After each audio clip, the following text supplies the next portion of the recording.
Assalamualaikum warahmatullahi wabarakatuh. Perkenalkan, nama saya Bu Anam Prakartika dengan NIM G002336 dari kelompok B3.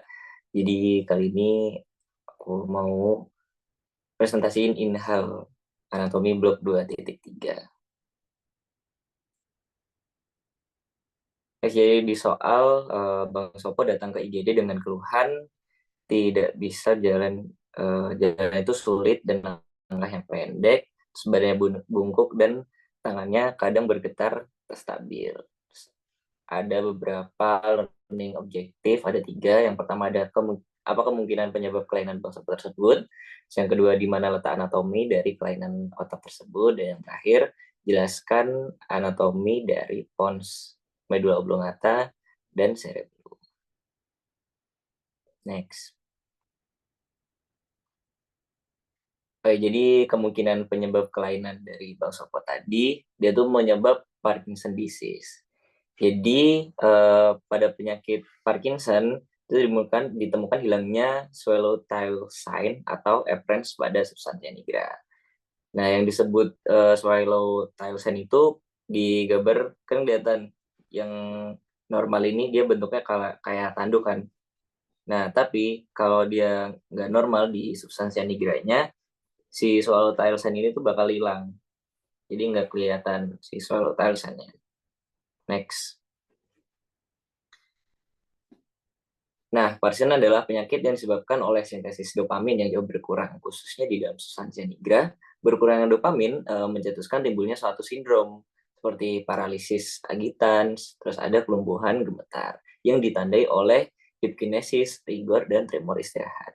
Selain itu, penderita ini mengalami peningkatan sekresi saliva, air mata, keringat, dan sebum. Selain itu, penderita memperlihatkan gangguan kognitif dan mood. Cirinya dapat mudah diingat dengan singkatan TRAP.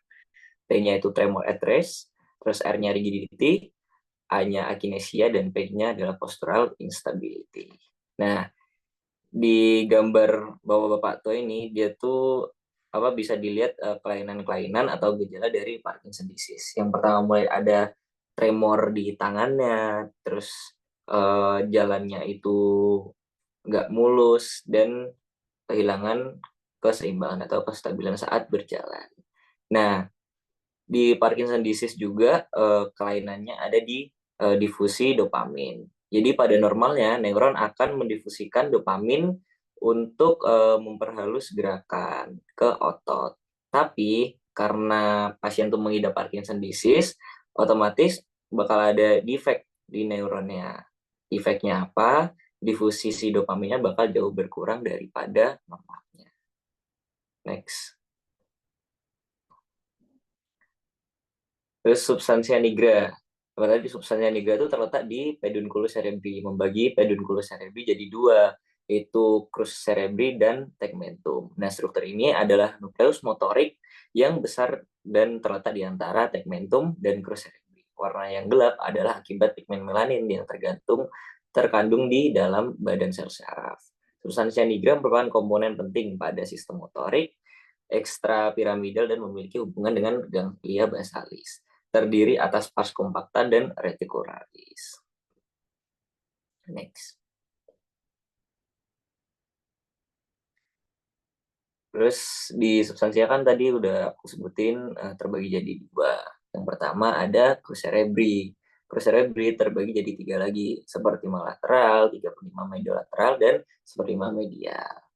Terus ada bagian-bagian di seperlima lateral yaitu tractus temporopontinus, ada tractus parietopontinus, sama ada tractus occipitopontinus. Di 3/5 mediolateral itu ada tractus corticospinalis, ada tractus corticomesenteric, sama ada tractus corticonucleans. Di 1/5 medialnya ada tractus frontopontinus.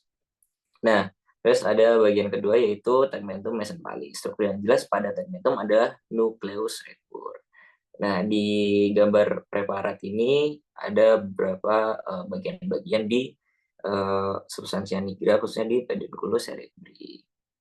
Ada crus cerebri, terus ada tegmentum mesenteric. Dan terus ada beberapa bagian yang di highlight seperti tectum mesenpali, terus ada fossa interpedicularis, terus ada substansia nigra yang dia lebih gelap daripada substansia albanya. Terus ada aqueductus mesenpali. Next. Terus ada anatomi pons eksternal. Nah, anatomi pons eksternal itu dibagi jadi tiga. Ada aspek ventral, aspek dorsal, sama aspek lateralis. Nah, di aspek ventral, ini disebut juga sama pars basiralis pontis. Nah, di aspek ventral, dia ada sulcus basilaris pontinus. Dia itu bakal dilewati sama arteri basilaris. Terus, di sisi dorsal, itu disebut juga dengan pars tegmentalis pontis. Terus membentuk separuh rostra posterior dari fossa rhomboidea yang bentuknya segitiga. Fossa rhomboidea yang bakal berbentuk seperti segitiga. Next. Yang terakhir ada aspek lateral. Ada beberapa bagian yang di-highlight di aspek lateral pons eksternal. Itu ditemukan pedunculus cerebralis. Pedunculus cerebralis itu yang bulat itu. Dia terletak di ventral pons. Nah, terus ada beberapa sulcus yang di-highlight di aspek lateral pons eksternal. Ada sulcus intermedius posterior, ada sulcus medianus posterior, sulcus posterolateraalis, dan sulcus anterolateraalis. Next. Nah, selanjutnya ada anatomi pons internal. Ada beberapa bagian yang di-highlight di sini seperti nucleus abducens, ada colliculus facialis, ada nucleus facialis sama nervus facialis.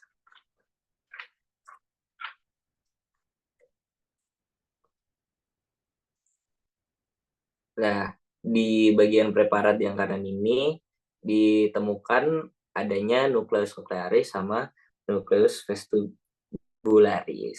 Nah, nucleus vestibularis itu dibagi lagi jadi 4. Ada nucleus vestibularis superior, lateralis, inferior, terus ada medialis. Nah, terus ada nervus nucleus yang di-highlight juga seperti nervus nucleus trochlearis, trigemini, abducens, sama facialis.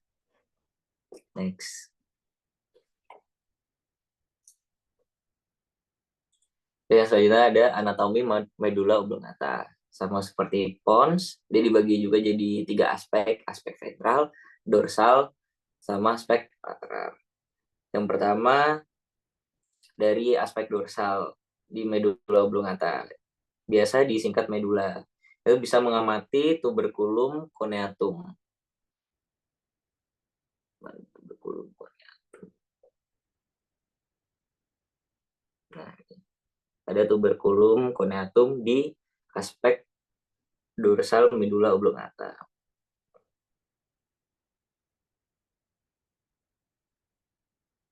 Lalu di aspek ventral medula, dia itu terlihat 2 penonjolan prominent yang disebut piramis. Penonjolannya itu 2 ini.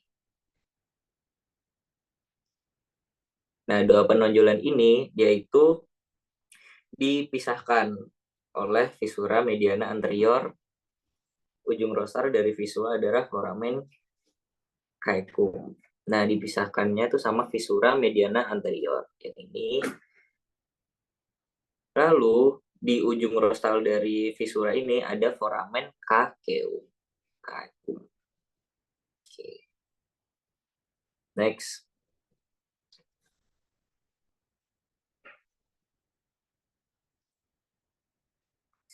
Nah, bergeser ke arah lateral. Di lateral dari tuberculum coneatum itu terdapat sulcus posterolateralis.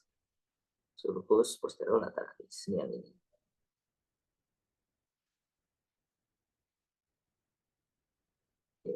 Next. Lalu yang selanjutnya ada cerebellum. Nah, yang pertama ada letak dan peran cerebellum. Terus sendiri, dia itu terletak di dalam fossa crani posterior di bawah tentorium cerebelli. Nah, cerebellum terletak posterior terhadap pons et medulla oblongata. Nah, lalu fungsinya ada tiga, ada arsi cerebellum, ada paleocerebellum, sama ada neocerebellum. Next. Lalu dari anatomi cerebellum, itu terdiri dari korteks cerebelli yang merupakan lapisan permukaan tiap hemisferium cerebri yang terdiri dari substansia gisea. Terus ada corpus medulla yang merupakan substansia alba. Terus ada 4 pasang nuklei intrinsik di cerebellum. Ada nucleus dentatus, ada nucleus emboliformis, ada nucleus globosus, dan nucleus fastidii. Cerebellum bisa terlihat dari superior sama inferior. Oke, next. Sama next. Sudah. Baik, terima kasih. Kurang lebihnya mohon maaf. Semoga bermanfaat. Semoga masuk surga. Amin. Assalamualaikum warahmatullahi wabarakatuh. Terima kasih.